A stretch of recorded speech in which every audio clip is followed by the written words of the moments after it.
මචං මේ ගල පන්සලෙන් බැහැලා පන්සල දිග උඩට ගලට ඇවිල්ලා ගල මැද තමයි මෙන්න මෙහෙම තියෙන්නේ. මෙහෙම නිකන් උද්‍යානයක් වගේ ගල මැද තියෙනවා. තැනිතලාවට ගල මැද තියෙනවා. තාම ගල නගින්න තියෙනවා. ඉස්සරහ තියෙනවා මාලිගාවක්. ගල මැදින් යනවා ඇල පාරක්. දොඩක් යනවා ගඟ මැදින්. මේ කන්ද මැදින්.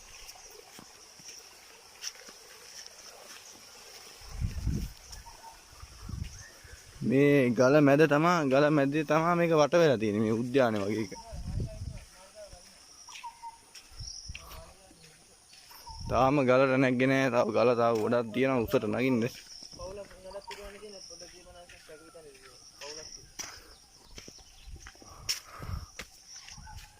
කොහොමද මේ පරිසරය? සුපිරි ට්‍රිප් එකක් යන්න බෑ. එමු වෙලාවක. අන්න ගල. කවුද බං ලයින් එකේ ඉන්නේ? දර්ශනය බං. ඕ තමා ගල දැන් අරත් නැග්ගේ ගලක් තමා. කන්දට තමා නැග්ගේ. ඒ කන්දේ තව භාගයක් නැගලා තියෙන්නේ මේ. කන්ද මැද තමා මේ උද්‍යානය වගේ තියෙන්නේ. ඉස්සරහ තියෙන්නේ මාලිගාවක් වගේ එකක්. පරණ නටබුන්. තාම කන්දට නැග්ගේ නෑ. කන්ද ටිකක් යනකොට ටිකක් කැලෑව වගේ තමයි තියෙන්නේ.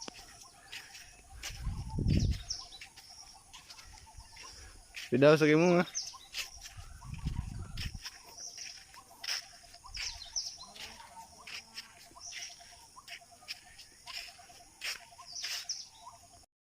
පොල්කොරවක්ගල මහරතන් වහන්සේලා වැඩ සිටි ගල්ලෙන් නිර්දිය පොකුණ තමා දැන් මේ අපි යන්න හදන්.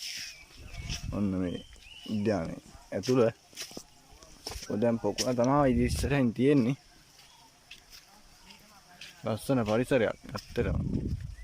ඇත්තටම ට්‍රිප් එකක් එහෙම ඇවිල්ලා ටිකක් ගත කරලා යන්න හොඳ කෑම නැවතිලා කෑම ටිකක් කාලා එහෙම යන්න හොඳ පොට් එකක්.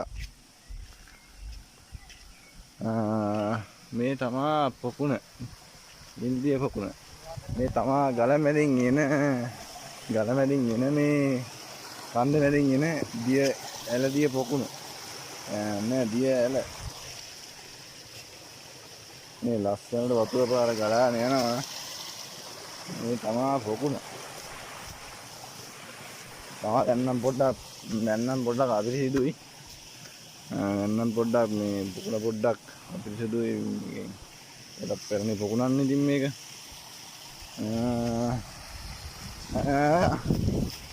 දැන් පොඩ්ඩක්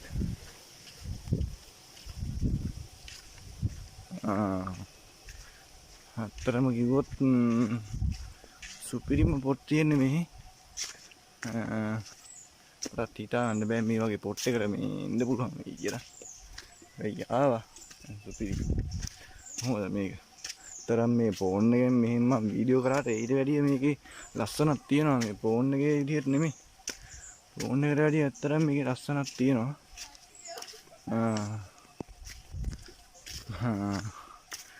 කැමති කෙනෙක්ට පුළුවන් මේක ඇවිල්ලා